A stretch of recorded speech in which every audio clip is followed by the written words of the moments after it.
Hello, everyone. My name is Vanda Lavar. I have been a professional artist for many, many years. And today I will be teaching a very simplified type of plein air painting. Sometimes it's good to practice your plein airs indoors as you become more accustomed to your brush strokes. So to begin with, we are putting a line. Well, the top of the axis is approximately 1/3 down, and then it tilts all the way to about 1/4 down. So we have a nice axis here. Here we have the major grape stalk. This will be the supporting structure for our grapevine. Behind it are rows of other grapevines leading to the horizon, and then some rolling hills along the way with distant trees. These are just the indicators of the trunks, the placement of where the trunks will be. You will also find this sketched skeleton of a painting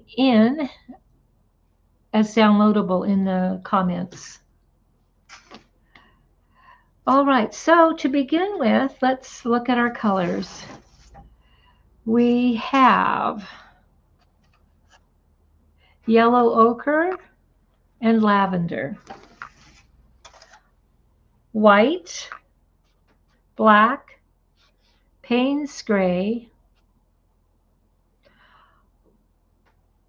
cobalt blue, ultramarine blue, burnt sienna, violet, sap green, and permanent light green. If you're buying tubes from a bottle or using tubes from a bottle, just look for colors that approximate this as closely as you can get them.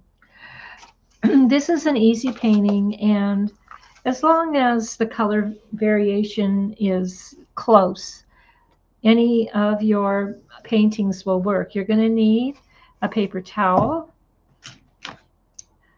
I have 4 brushes. I have a 1-inch brush, flat, a 1/2-inch brush, flat, a round brush, which is about a number 4. No, this one's a number 2.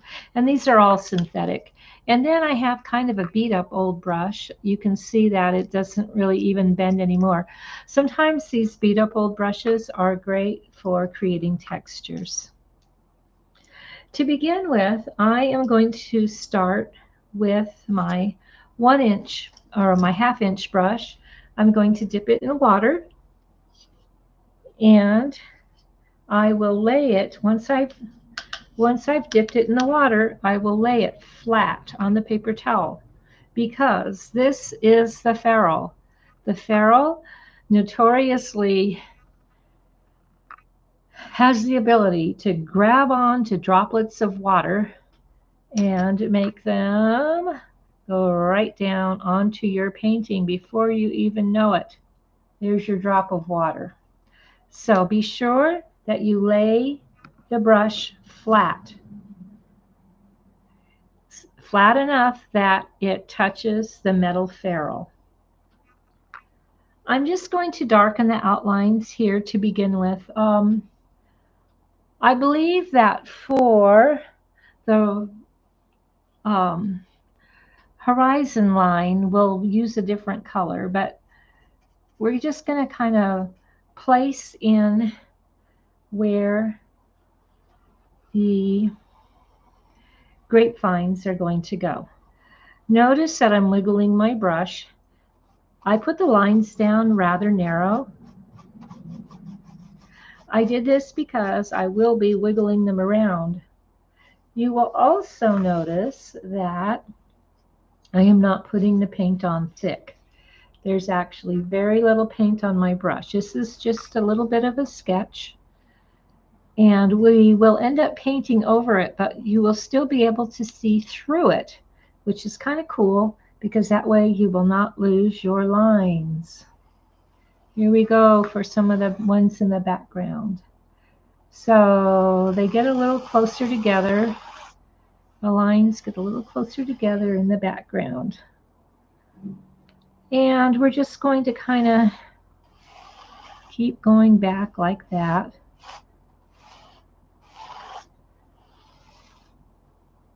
Okay, so we have something that looks like that. I'm going to clean my brush again. I'm going to lay it on the paper towel. You know, keep your paper towels flat. Do not wad them up in your hand unless you have a paper towel just for that. But if you have your choice, it's better to have your paper towel flat where your brush can easily touch it and you can make sure that your brush is the proper degree of dampness. The next thing we're going to do at the horizon is we're going to use a little bit of my darker blue color, and that has a little bit of the Paynes gray in it, and I'm going to put some white in there too to begin with. I may come back and darken it, but for right now we want we want to be able to see the blue in there, but we don't want it too gray and we don't want it too blue, so it's a real happy medium. It's good to moisten your brush frequently, otherwise your paint will begin to drag on the texture of the canvas and you'll get a bunch of little white spots. The texture of your paint at this point should be close to cream, or let's say Campbell's soup. When you open a can of Campbell's soup before you dilute it, not like that. That's for something else. We want the texture of Campbell's soup after you've added the water. All right, so we're just going to come along the horizon line here with our color. All right. Now we will go ahead and lightly put this in. Notice that the paint is somewhat watery. Okay, so we're just going to go ahead and fill that in. This is the first layer. If you see that textures are being created, that's a good thing. You can paint the side of your canvas. You will go back over it. Sometimes we can use those textures that are coming in. All right, so the next thing we're going to do is we're going to take the ultramarine blue here, and we mix on the side of our plate. We're going to add a little bit of white to it. And if you had a value scale from 1 to 10, 1 being perfectly white and 10 being perfectly black, and shades of gray somewhere in between, or shades of color value somewhere in between, I would put this at about, after I add another dot of color here, I'd put this at about a number 4. And we're going to go up to the top of the canvas and we're going to start the sky. I could have switched to my to my first brush that is a 1-inch brush, but I still had this one in my hand, so I'm using it.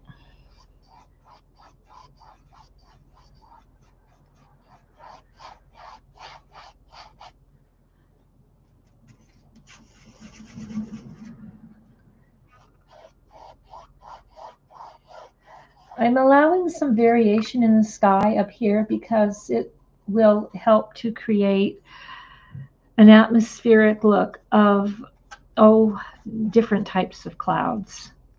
So right here we have a good start. I'm going to dampen my brush again. It's important to dampen your brush frequently.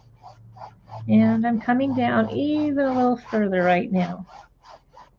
Remembering this is our first coat of paint. sometimes known as the underpainting. And with each stroke, I go along the edge, and I also am touching up the sky, so the edges of the sky, so I don't have to go back and buy a frame. All right, so next I'm going to delve directly into the white with about that much, and I'm going to mix it right into our original mixture here. Dipping into the water, put some water in there and get that nice consistency again. All right, so I'm going to come right along here. I'm still painting. I might even come up and even a few other places out. If you go directly side to side in long, unbroken strokes, it will work best for you at this point. You don't want starting and stopping brush lines. I'm going to add more white to that initial mixture. Okay, so now it's getting quite pale. And I'm going to come down, and I will probably even touch the tops of the mountains with it for right now. This works out because later on you can recapture parts of those mountains, but right now it gives a tonality that is consistent with the atmospheric perspective of how the mountains are sitting in the distance. Okay, so there's our first start. Now, if you want to go back in and put some clouds, you can dip your brush with just a tiny bit of white. I kind of already have a natural cloud here. I think I'm going to make sort of wispy clouds.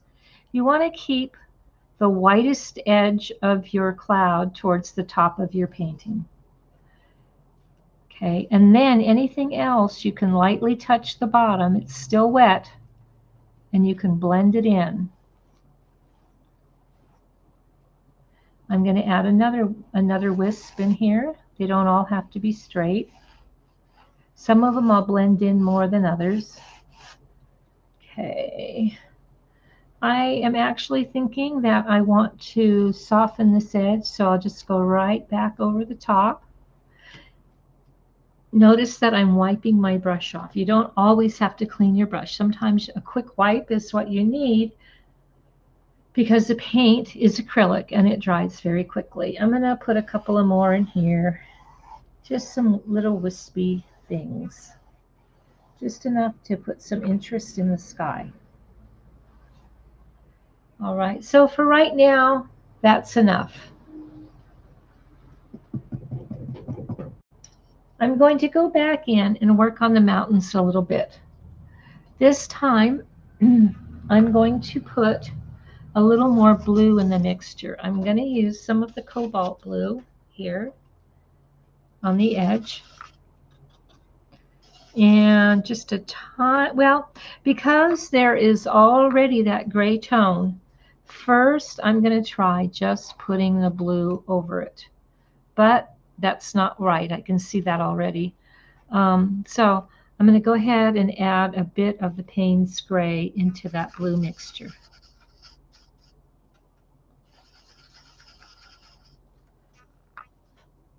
There we go.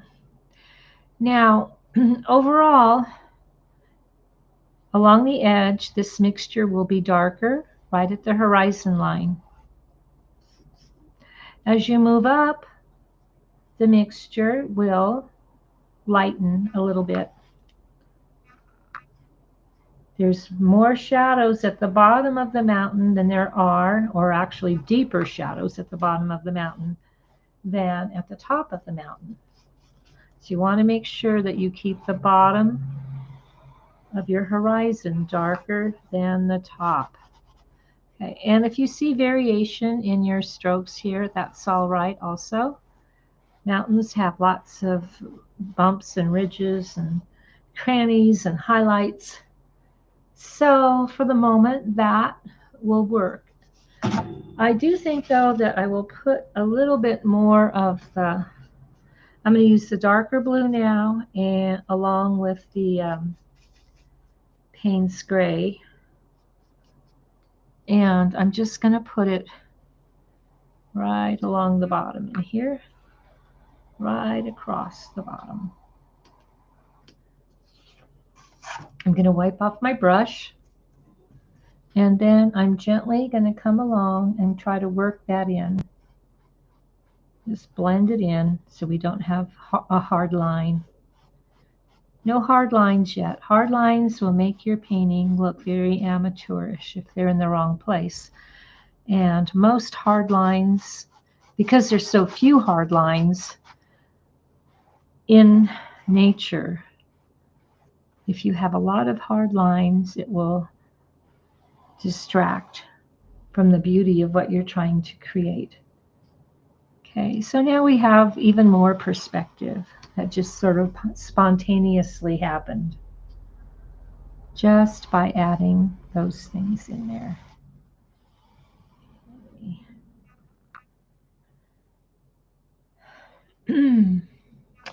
Well, remember that we just put in all of these rows for the grapevines, and we're going to end up covering those over a little bit.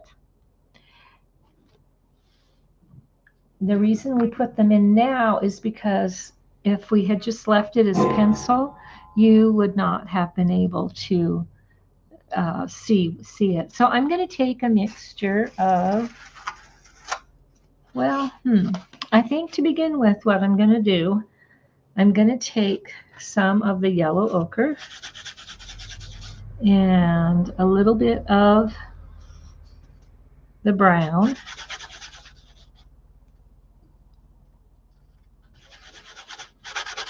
And I'm going to come up with this very, very neutral color, maybe another little bit. And I'm going to put it on super light. In fact, I am even going to use my large brush. I'm going to dip it in. And I'm just going to come along. And it doesn't even have to be on there perfect. We just want to have the canvas covered. All right. And once again, I go along the edge to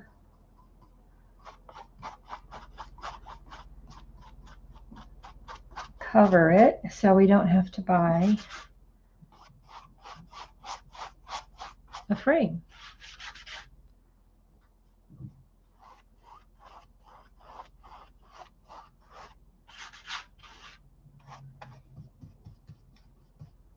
I have to mix a little bit more paint here. A dot of the yellow ochre, a dot of the burnt umber, water to thin it. Oh, got on there pretty thick that time. Going right over everything. When you go over everything, it simultaneously tones the canvas in such a way that there is a cohesiveness to your painting, even though most of it won't show, most of your coverage may not show. The elements of cohesiveness remain. All right, I'm going to put it back here. All the edges.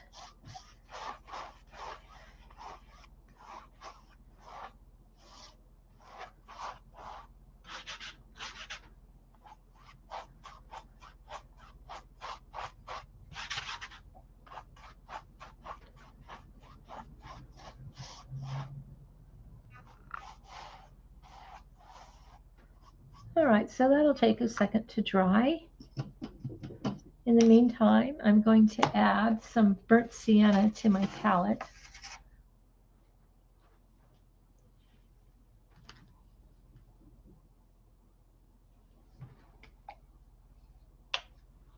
Burnt sienna is sort of a terracotta brownish color.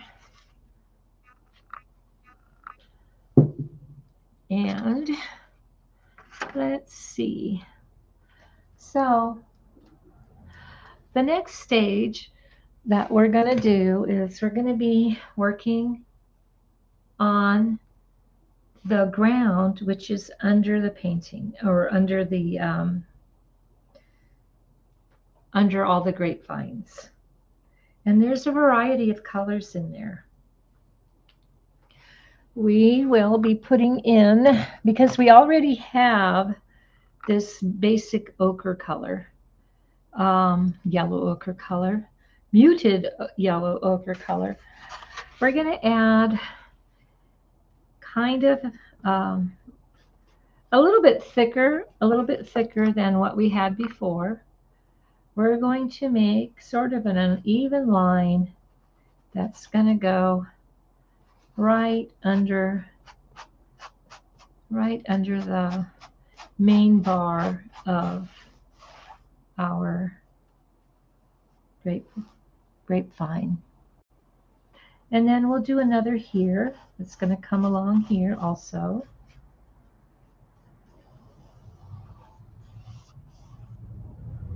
Right.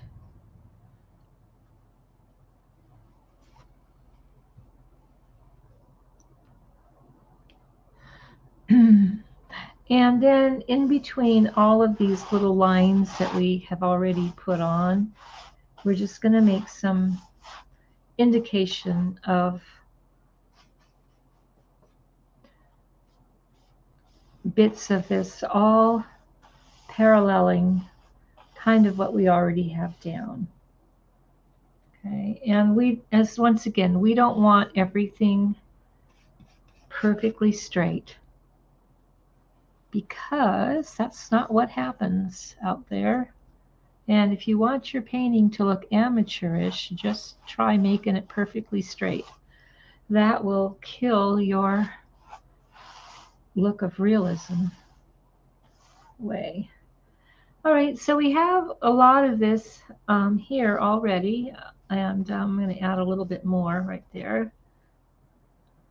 And I'm just going to kind of haphazardly flip and flop my brush around in here. And I may even take my little pointed brush here, round brush, and I'll make I'm going to make some soupy stuff in here. And then I'm just going to kind of dot it. It's a little bit wet, but we want this to look somewhat like there's some dirt clods and stuff mixed in here. There's another way to do this too. You could do it either with a toothbrush or with kind of an older bristly brush, and you dip it in and you just kind of splay out the edges. So this brush has some problems. It's not very functional any longer. I am going to get it damp, and then I'm just going to take my finger and I'm going to pull the bristles back and see the nice splatters that we get there. Let's see if I can get that up close for you. Not lots of nice splatters, all right? In fact, I think I'm going to do those splatters throughout this painting. It'll dry quickly enough, and it will enhance. Some of this will show through. I'll end up putting colors over it. But in the meantime, this gives the feeling of clods of dirt that are out there. Just try not to get yourself too full of paint. Try not, ooh, I got it in the sky already. Look at that. I go to the head of the class. Well, not a problem. I will just show you how to take care of that when you overshoot.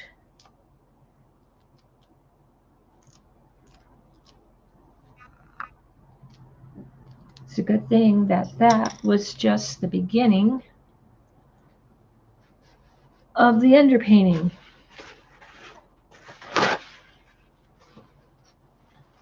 All right, so this is how we get rid of that. We use a clean brush,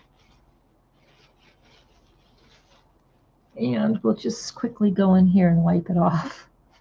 Maybe blend it in.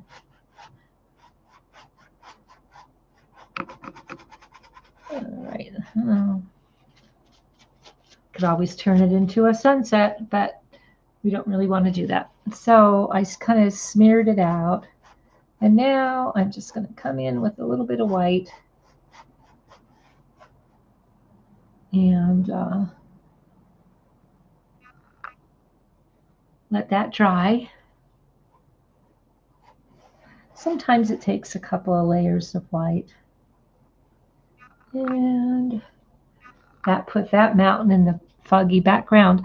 I think I'm going to make this a little bit foggy too, just by running some white over the edge. It kind of straight though, because it's like fog, kind of like fog sitting on the mountain.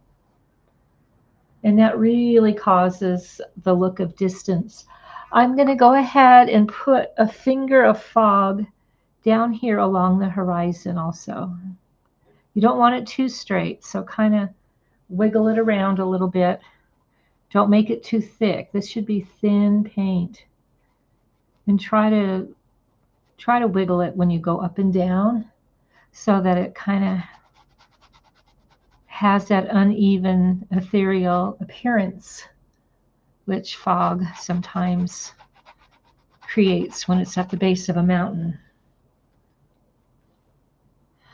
All right, so that is good for right now. The next thing we're going to do is we're going to begin to add in some greens. So I'm going to come over and I'm going to get a little bit of this dark green to begin with, the sap green. I'm putting it on the other palette. And I'm going to mix it with a teeny tiny little bit of black. Okay. I want this green to be very muted. And then I'm going to add just a little bit of the yellow ochre to all this.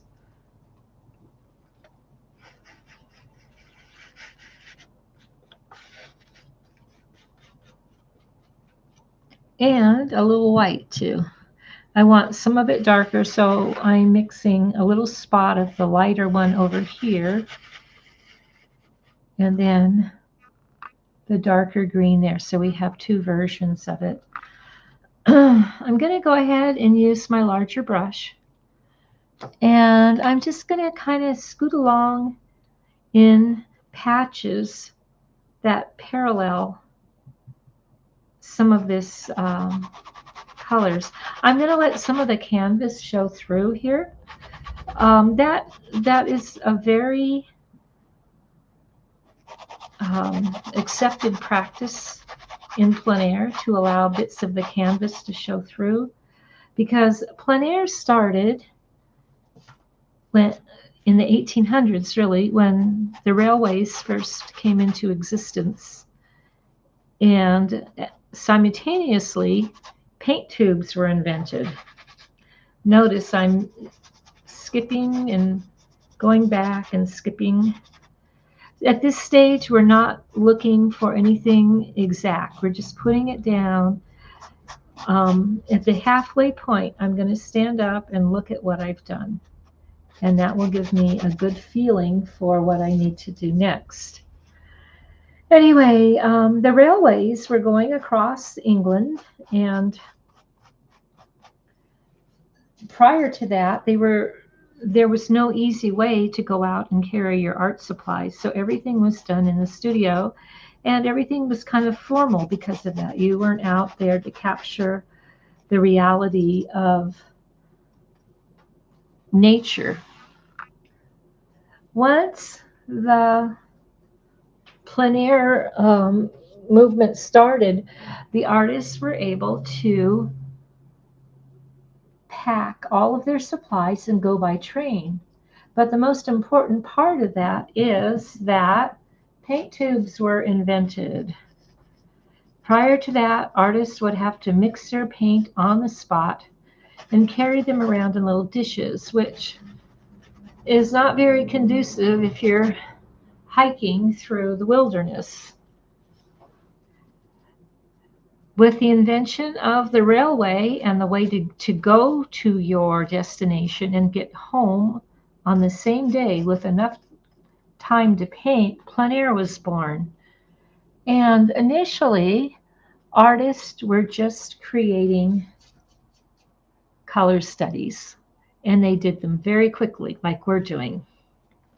And they sometimes also sketched, so that when they got back home, they could combine the details of the sketch with the color studies that they had just created, and they would be able to produce a finished work of art. Times have changed, and plein air has been elevated to the point where it is no longer considered an unfinished painting. It's considered a finished piece of art. So I am going to switch over to the lighter section that I mixed earlier as I go back. And I'm also going to continue thinning the paint down. You'll notice that up in the other areas, I had put the paint on a little bit thicker. Go back in here. We're just slowly creating the textures. You can use some of these pointers in watercolor too. Notice all of the different variations that we're getting throughout our painting in the color and texture.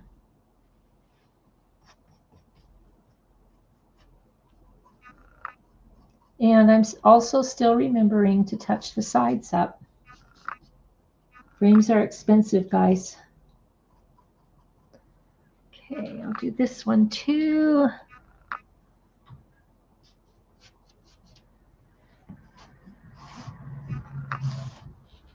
And over in here. There we go. And I don't want to forget the bottom. Doing a little along the bottom here. And it's very patchy because everything else here is patchy right now.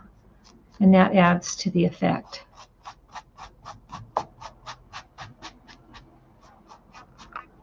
I'm going to come back in here and add a little bit of the gold, or I should say the yellow ochre, and some of the burnt sienna back in. As we move back forward again, I'm going to begin adding bits of other colors. I'm painting very quickly, so mine may still be wet, and yours, especially if you're new to painting, might dry. That's okay. You just you'll begin to paint faster as you go along.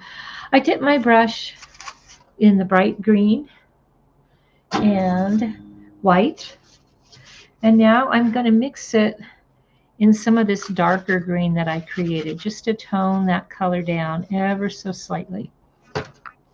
And I'm going to find a few patches to create the variations that we need in here for everything to work.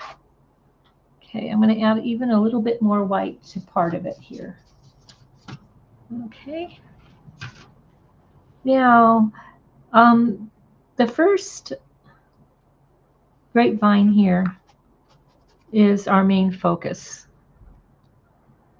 So we're going to want a light color to be touching some of these areas here to bring the focus in.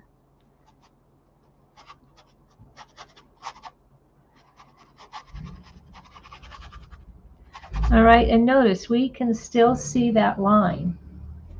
It's not dark any longer, but it will be shortly. We're going to do a little bit of that. I'm going to darken some of those browns, that initial brown we put in.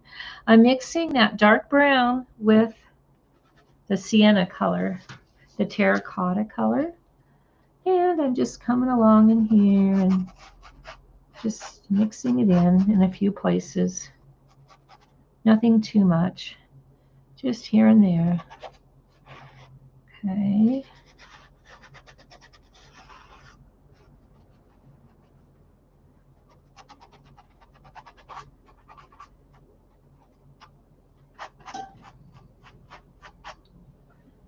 All right, I'm going to clean my brush now, and we are going to begin to work on the grapevine itself.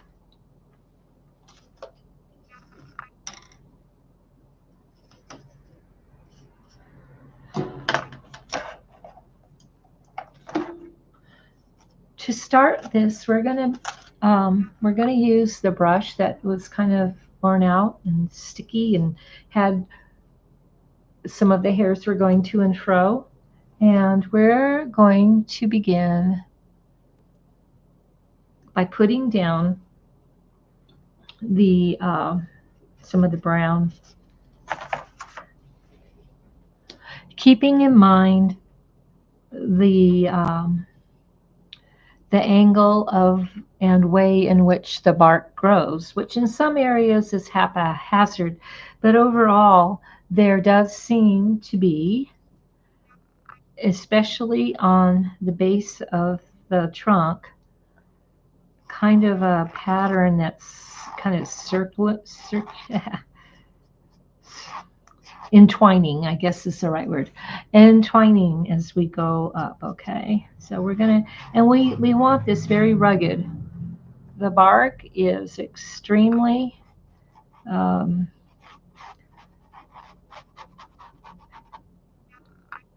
it's extremely almost papery in some areas. Okay, so we don't want a sharp T here. We want to soften all that because this is a natural form, and so we're going to begin by making some things like this, and on this side as well, we want it. Okay, now there can be a little bit of deviation of the bark in this area because it's been forced to, the grapevine's been forced to grow. Okay, on these edges, I'm breaking them up a little bit. Not too much yet because we're going to be putting and mixing some black and other colors into this.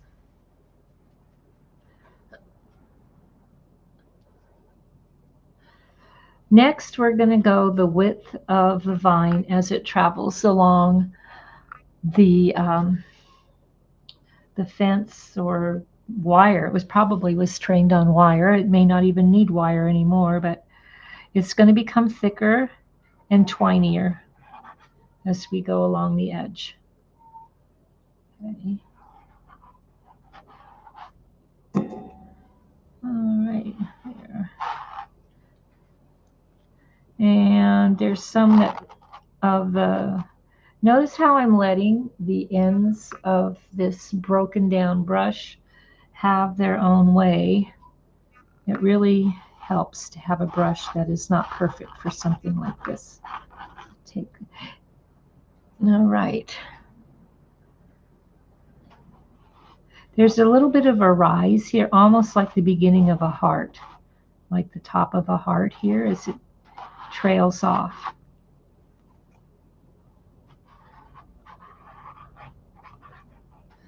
And some of these areas will be thicker because perhaps there were clumps of grapes that grew on here in the past. And for whatever reason, that section became thicker. All right. Yeah, just finishing off over here with some of this.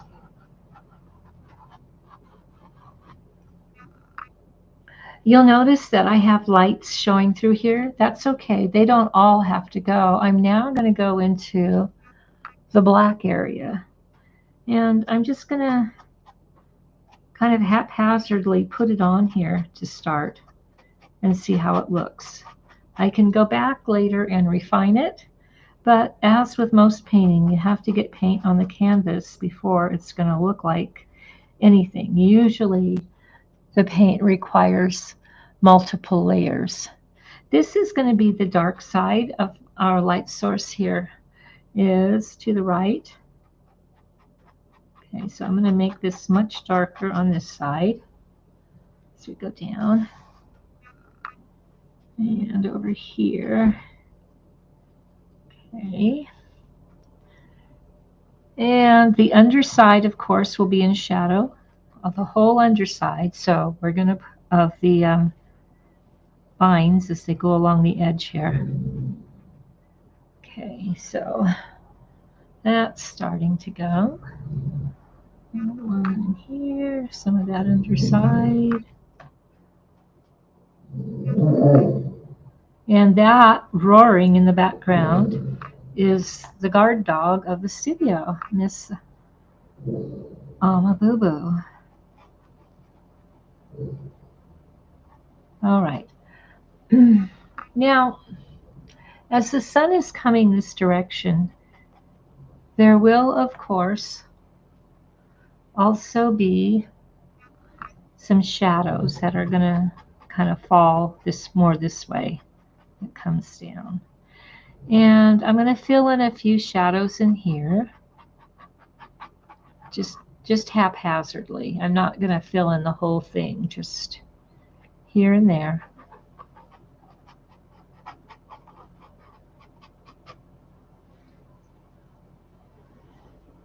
And along this edge too. You'll notice that some of those background colors are showing through, and that is a good thing.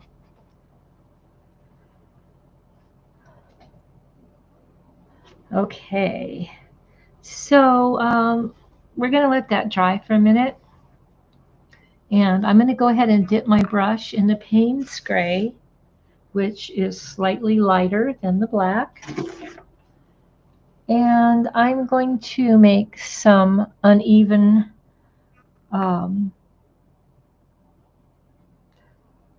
strokes that are kind of wavy and irregular as they go across. Those are going to indicate, and I'm letting all those little bristles do their work. Okay, so along that line, those initial lines, which were just our guidelines that I put in, we are going here. There we go. All right, so we're going to make our other little row of grapevines here. So what's happening is we have an up-close view of this one, but these ones are off in the distance.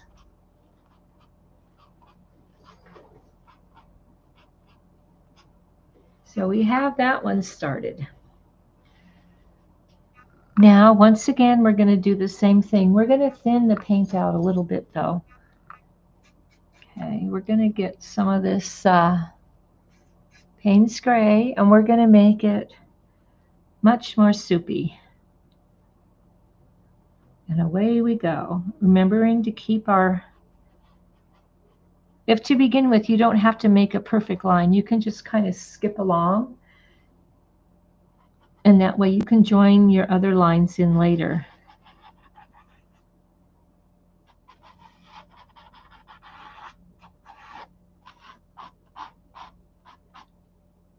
Okay, this one needs to wait out.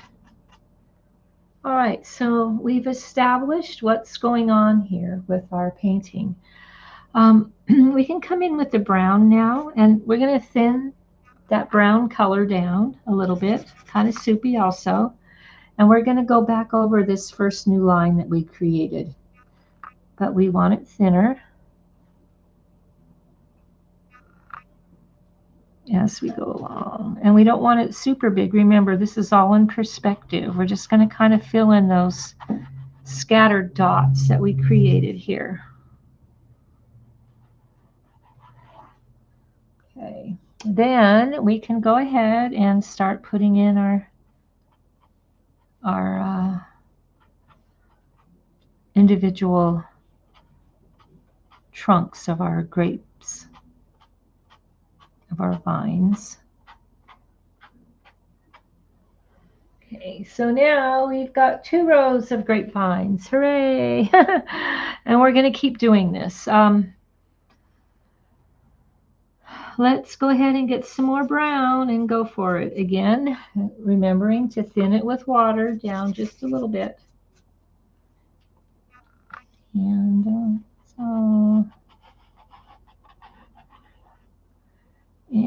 and keeping in mind that we got to have our... So as you go back in space, the trunks are going to get shorter.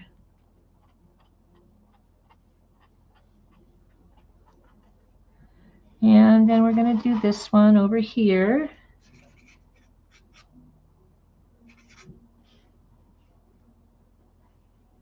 I got quite a bit of paint on, too much paint that time. So what am I going to do with it? I am just going to take that paint and I'm just going to, since I had too much on there anyway, I'm just going to add a little bit of this color in there. It will just look like some of the rows of grapes are a little closer together. And remember to keep making your vertical marks as you go across and down.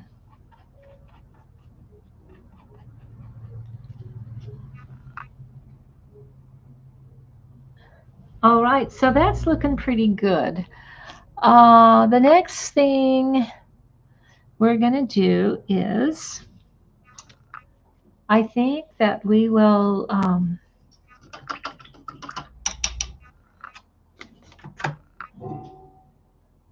add a few brighter, lighter greens as we go back. So we're going to take some of our bright green and mix it in with that white again.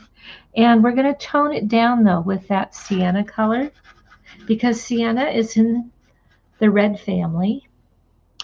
And so it will neutralize that green. So it'll still be a nice green, but not so bright. And in front of the grape stakes, we're going to put a few patches of this green color. I'm going to get some more here. It's coming along in here. It's the springtime and the grapes were dormant here, but the grasses are the first to begin to come back to life after the rough winter. Okay.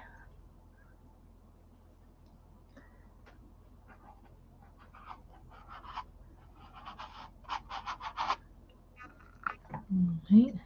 If your paint is still wet, you might have to make the green brighter if it's blending in too much.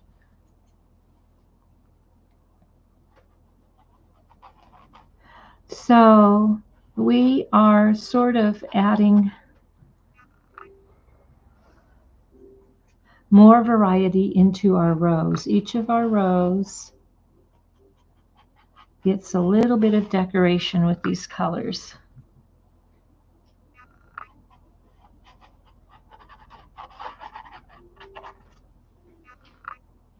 And if it's too much decoration, if it's too bright, come back in with some of your sienna color and put it right on top. It will amazingly take care of any of those problems. The next thing after we have most of that done, and I'm almost done doing this now, we're going to come back in and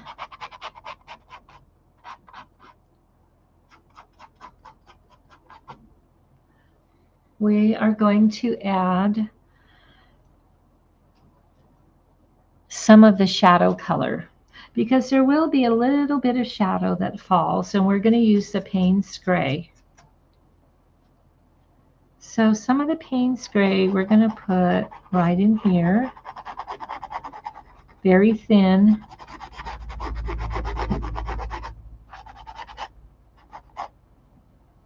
I'm going to add a little more water to that. And again, we want that kind of scrubby look where it just sort of automatically begins to blend. And then we'll just do the same thing as we go back to each row, getting lighter and lighter. It won't be as dark in some of the areas as it is right there. All right, so right above that little bits of green that you did, go ahead and put some of the Paynes gray. That'll take care of that in a hurry. Try to break it up and not make it like a perfect smooth, whatever. Okay, there it got a little heavy on me, so I'm washing my brush. I'm just going to wipe it off because it's still wet. One of the tricks with acrylic paint is to try not to get it so perfect, because in the meantime it's drying. So if you are just able to wipe it off quickly, it's faster than trying to make everything perfect, okay?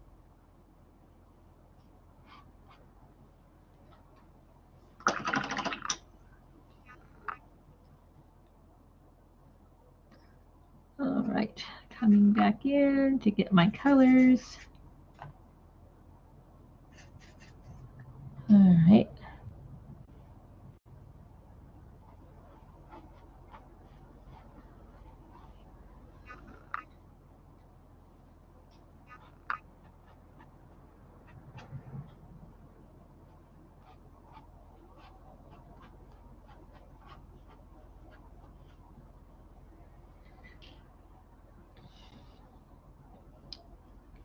All right, so we're going to continue with the Paynes gray, but now actually I think we're going to get some of that dark brown and some of your dark blue, and we're going to mix them together, and it's going to create, because brown most of the time has a little bit of red in it, and so if you add a blue to it, you're going to come up with somewhat of a purpley brown color.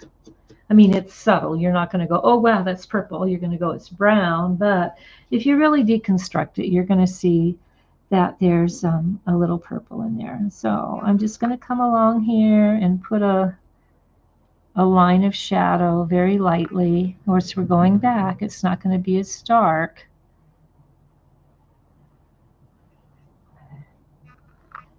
Right along the edges of where the vines are touching everything. So now we have quite a few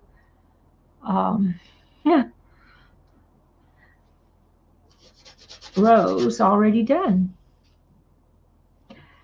Okay, so in here we can add a few sticks. Now the less pressure you put on your brush, the lighter and thinner the line will be. I'm going to add some trees, and I'm going to do that by using some of the bright green and some of the blue.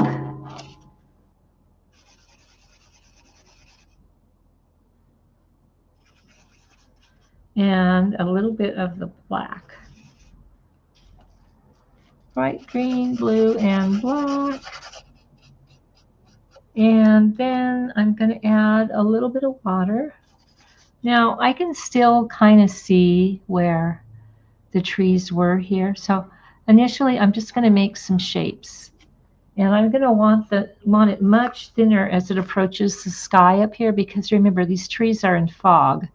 So, and they're all touching each other. You can't really tell where one begins and one ends.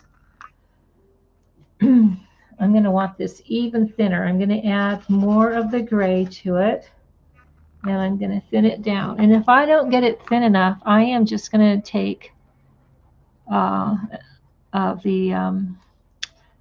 wet paper towel and touch it. You want to leave sky holes here and there. You don't want one massive blob without anything showing through. You want color variation and whatnot into your trees in here. So there's the start of that one.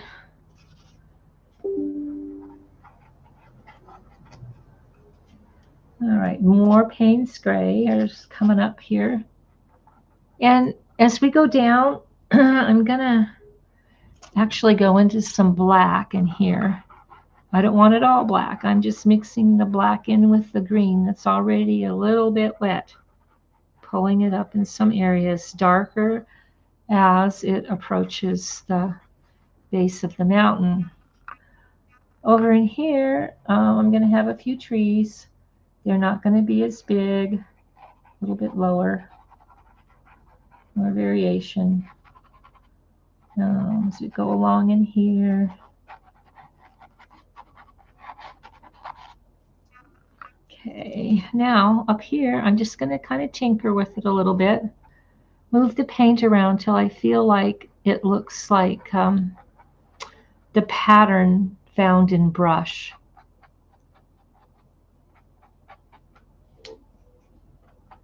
And if I'm taking some paint off here and there and wiping it on my napkin, as you can see, this got a little dark there, a little dark here.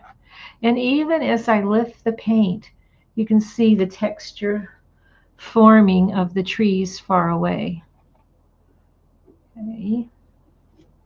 Put some over in here, a little bit more.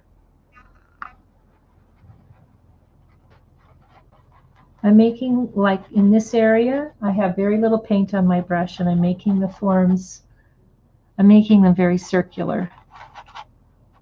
Okay.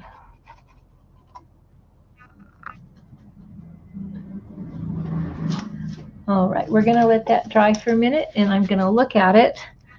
And the next thing that we're going to do is add some details.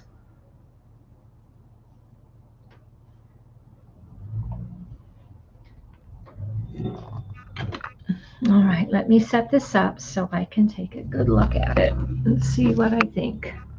It's always best to get away from your painting for a moment. Overall, I'm pleased. This is as I say, a very quick plein air painting. There's a few little areas that I think I want to touch on, like right in here. I need a little more variation. So I'm going to go ahead and just come in here and do something along that edge till I get something I like. You can add grasses. I'm going to use some of these same colors that we were already using here. Some of these bright greens and white mixture, thin down, and with quick strokes I'm going to put some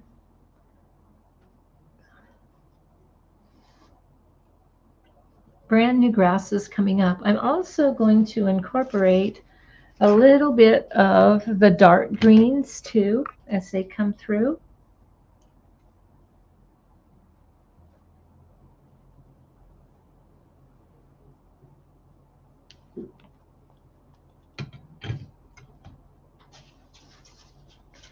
All right.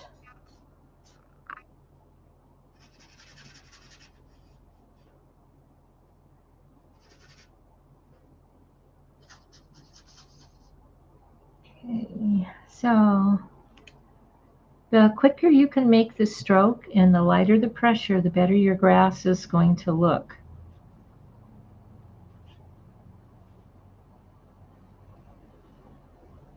And remember, not every blade of grass is the same.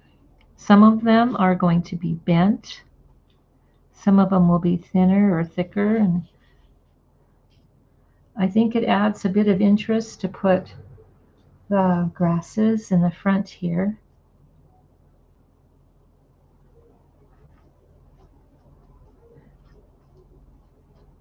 You don't want too many. You want your eye to stay focused in this area.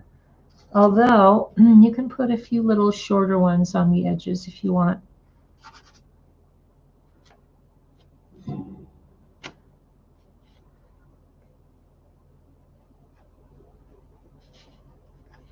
And you can put a little bit maybe along the edge here in the background. So, but I think I would use a different brush for that. For that one, I'm going to use, I'm going to try this big brush. And I'm going to get a little bit of the bright green. And I'm knocking some of the paint off, putting it on and knocking it off and looking at it. And then right along here, I'm going to go ahead and come in and add a little bit of brighter color in there. That bright green will help the eye focus into the foreground. If I put anything back here at all, it's much smaller and less saturated, and you can desaturate it just by thinning the paint down just a little bit. It'll help to desaturate that. Okay. All right.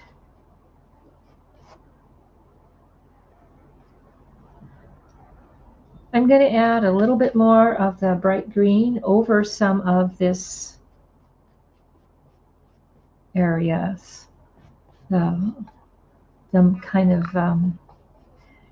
semi-tilled earth area here.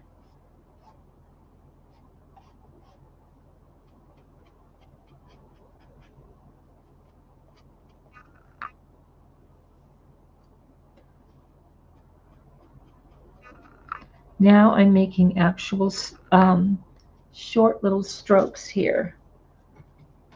You can kind of see them. The short little grass strokes there. That would be right here. And let's see. There we go. I see that this is a little bit red back in here. So I want to come in here and kind of tap some color into areas where it seems like there may not be enough brightness or whatever. So here I'm making some grass that's kind of growing the other direction, like you might find in a vineyard. You know, you don't know what's going to be out there really. Patches of grass and whatnot out here. It's that time of year.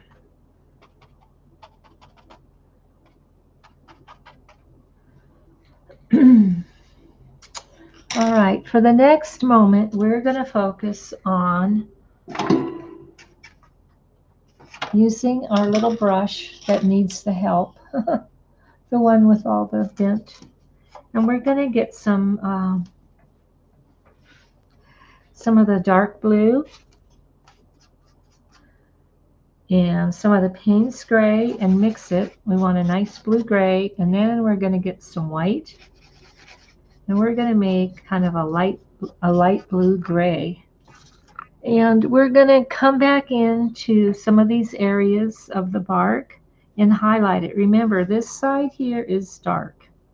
You could have a little bit of a highlight there in a few spots. Oh, that's not quite light enough. Okay, I want it even lighter than that and thinner. Okay, so let's try this mixture here. Okay, so just a few little things that they're almost kind of wispy like, because these vines have been growing for a long time and they've got a lot of stuff happening on them. Okay. Oops. Wipe that back, right back off, guys. It's not a bad thing if you accidentally get too much paint. We just go back right over that. There. Come in here. Yeah. And anything that gets too thick or not quite how you want it, we'll just come back in with the black and tone it down. See how easy that is?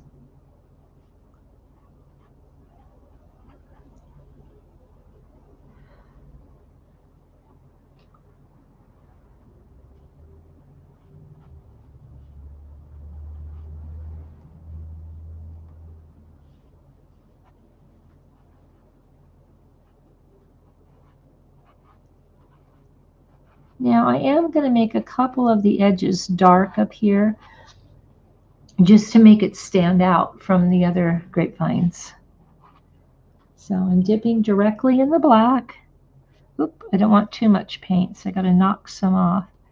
So some of this is developing a light touch, and remember, you can always practice your strokes on the back of your canvas.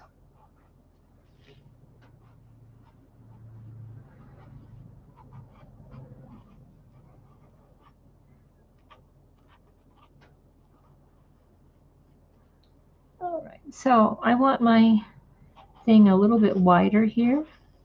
Bringing that over, pull that back.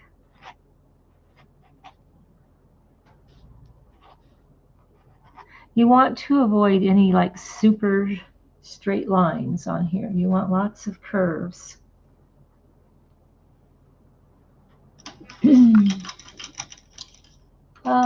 Let's see. Now we have to give our trees their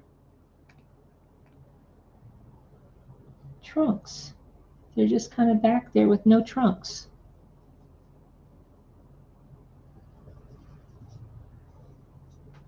Okay. All right, let's see if this is dark enough. I'm going into the brown with a little bit of the, okay, that's good. So this is just a grove of trees with a, not all of the trunks are going to be in the same place. You kind of want the trunks scattered.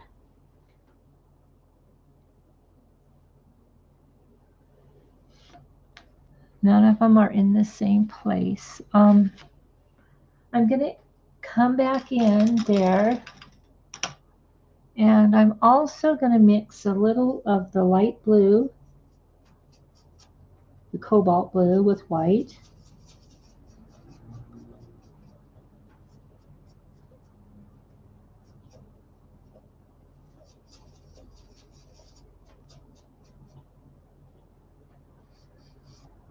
And I'm going to add a touch of color into the mountain here, just a little bit here.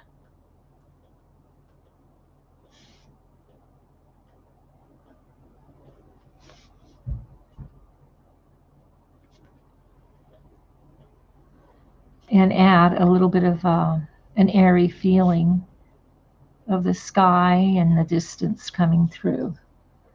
And I'm going to add some of this light blue mixture kind of thinly over those mountains in the distance. And the addition of this blue color, as you can see, lightens the painting up. And I'm putting it really thin on this distant mountain. And then I'm going to put one more mountain back here also. So we've got a lot of mountains in the distance. I think I'm going to narrow down the fog just a little bit in here. So we have a little bit less fog, even though when you're going through the vineyards in the Napa Valley, you do see quite a bit of fog. What else can we do? I think we're almost done. Maybe a couple of little trunks on these trees over here would be good. These trees are smaller, so the trunks need to be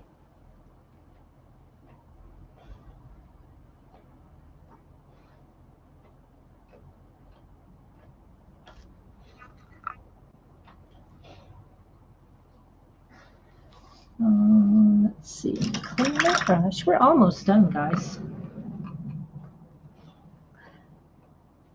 So I can leave you right about here, and you can continue and put your additions onto here. Everybody's painting is always a little different from other students or anybody else's. There. Oh, I know what I want to do. I want to add one more cloud up in this area here. Okay.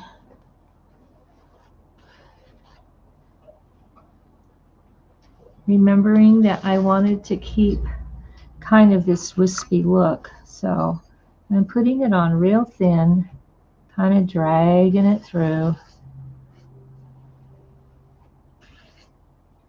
And again, the paint is thinned down significantly.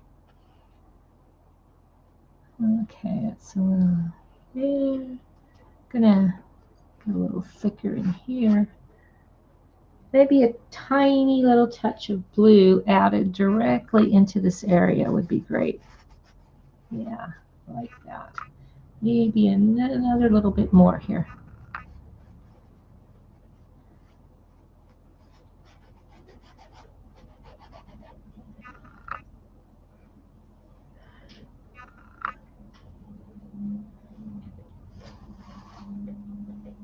Well, except for me needing to put a couple more little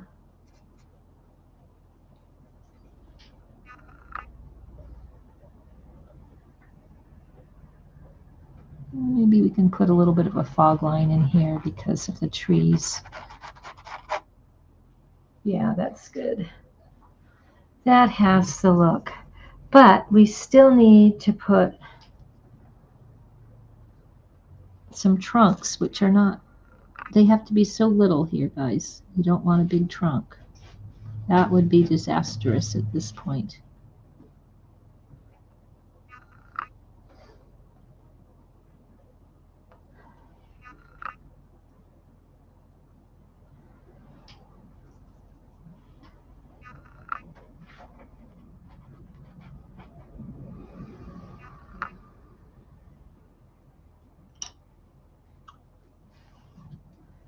And let's take a look at our piece.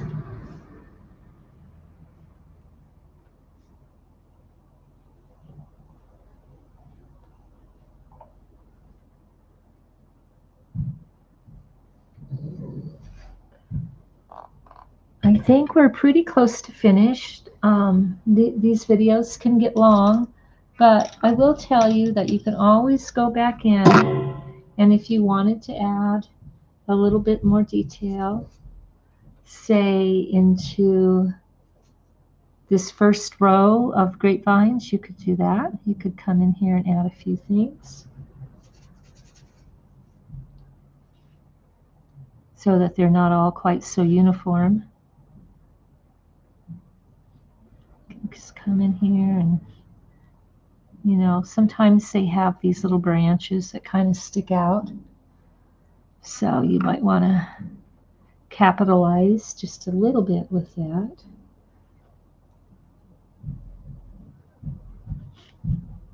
Change up the width of some of them maybe. And you could possibly do a tiny little bit on this back ones too. I guess that would create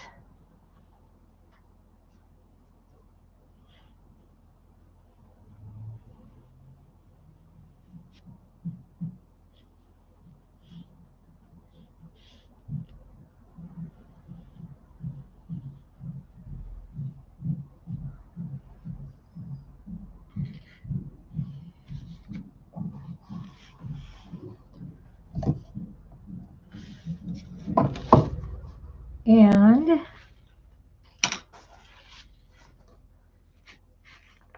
this is where we'll stop for today.